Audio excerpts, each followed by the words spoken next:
knows about Brexit? Yeah, quite. No one's got a fucking clue what Brexit is, yeah? You watch Question Time, it's comedy. Were you no clearer when Jeremy Corbyn explained No, I got the Labour's clue. policy? No one knows what it is. It's like this mad riddle that no one knows what it is. With his trotters up, yeah? Where is the geezer? I think he should be held accountable for it. He should be held accountable for it. It's a valid point. A lot of people do feel... Right? So what's happened to that David Cameron who called it on? Let's be fair. I think you're referring to our former Prime Minister. Yeah, but how comes he can scuttle off? He called all this on. Yeah. Yeah? He has no regrets. Where is he? He's in Europe, in Nice. Remember when Danny Dyer praised Keir Starmer as the great white hope of British politics? Fast forward to today, and Dyer's singing a very different tune. In a blistering takedown on live TV, Dyer just exposed Starmer's broken promises and betrayal of working-class values. But what exactly pushed this East End icon from hope to outrage? That all politicians on Brexit have basically conspired to be incompetent at best and downright reckless at worst. I voted to remain. You did? Yes. Unequivocally? Absolutely. Is your heart really in I went into the polling station, I put my... But you've never really wanted to be in the European Union, and the country is now heading towards a perilous cliff, and no one really knows what's going to happen when we fall off it. Well, there's a government that's supposed to be negotiating and spends its time negotiating with itself. Quite right. That is the biggest problem. Did you vote leave? Before we move on, I'd like to ask you a small favor. If you appreciate this content, please take a second to like this video and subscribe to the channel. Over 98% of you watch the videos without subscribing. It costs you nothing, but it makes a huge difference to us. So, did you click the subscribe button? Great. Thank you so much. Now, back to the video. Rewind to 2020 and Keir Starmer was the golden boy of British politics. Fresh-faced and full of promise, he swept into Labour leadership with a vision of unity and change. Starmer's polished demeanour and legal background seemed to offer a stark contrast to the chaos of the Johnson era. He pledged to reconnect Labour with its working-class roots, promising a return to the party's core values while modernising its approach. I've had criticisms of it, and my whole point in the campaign was that I did have criticisms. I wanted reforms. I thought there was a danger of the thing becoming too free market orientated, and that's what I said during the referendum. But I did say we should remain in it. The vote. Reinstate your pledge for 28 billion per year. I did on the mission on green power. We did that last one. We've done that one. Will you just...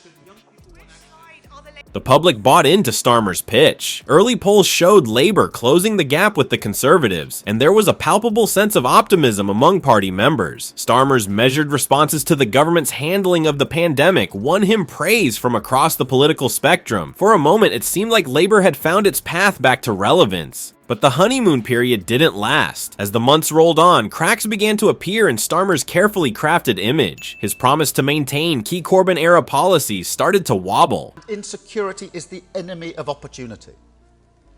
It places barriers, not just economic barriers. We are on the side of economic growth. Will you just let me please get on with this? Thank you very much. Stop making U-turns here. We have already...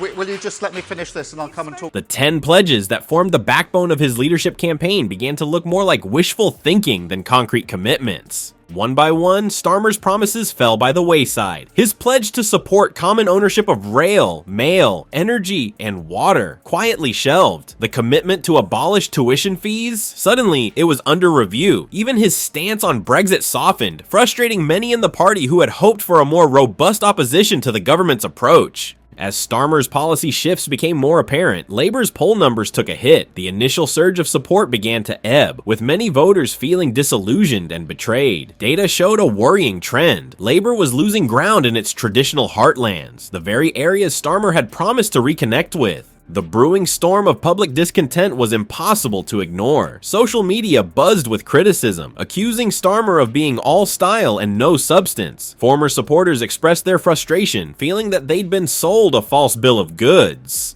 The disconnect between Labour and its working class base seemed wider than ever. As the criticism mounted, it became clear that Starmer's leadership was in crisis. The party that had once prided itself on representing the interests of ordinary working people now seemed out of touch and directionless. The stage was set for a reckoning, and it would come from an unexpected source. Enter Danny Dyer, ready to give voice to the frustrations of millions. Danny Dyer's no-nonsense attitude and working-class roots have long made him a favorite among British viewers. But when he stepped onto that TV set, few could have predicted the seismic impact his words would have on the political landscape. Known for his raw honesty and Cockney charm, Dyer didn't mince words when confronted with Keir Starmer's policies. "I don't like this man. I don't trust him," he declared, cutting through the usual political doublespeak with the precision of a surgeon's scalpel. This wasn't just another celebrity outburst, it was a primal scream of frustration echoing the sentiments of millions. Dyer's critique went beyond mere dislike. He challenged Starmer's very legitimacy as a leader, demanding to know, "What are you going to do to show us you're different?" It's a question that has been brewing in the minds of voters for months, but somehow, coming from Dyer's lips, it carried the weight of a nation's disillusionment.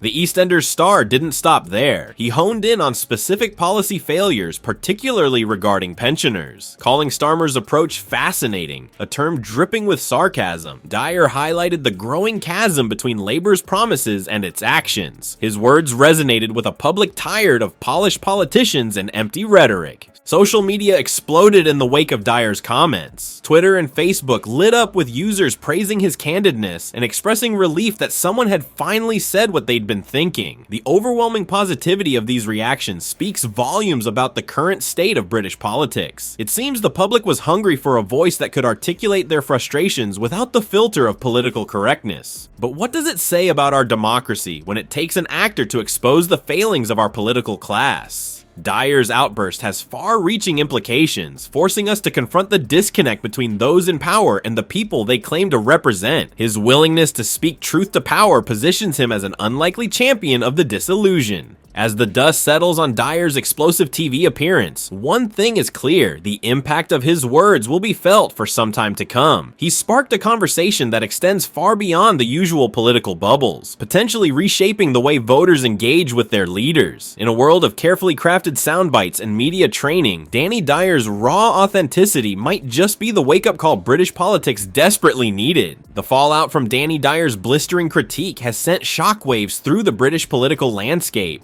Keir Starmer and Labour now face a crisis of credibility, with voters increasingly questioning their commitment to working class interests. This shift in public perception isn't just about one party's failings, it's symptomatic of a deeper hunger for authenticity in politics. The success of figures like Nigel Farage, love him or loathe him, highlights this growing demand for voices that resonate with ordinary people. Voters are tired of polished politicians and empty promises. They're looking for leaders who speak their language and understand their struggles. But here's the million-pound question: can the established political parties adapt to this new reality? Or are we witnessing the beginning of a fundamental reshaping of British politics? Only time will tell if the lessons from Dyer's outburst will be heeded or ignored.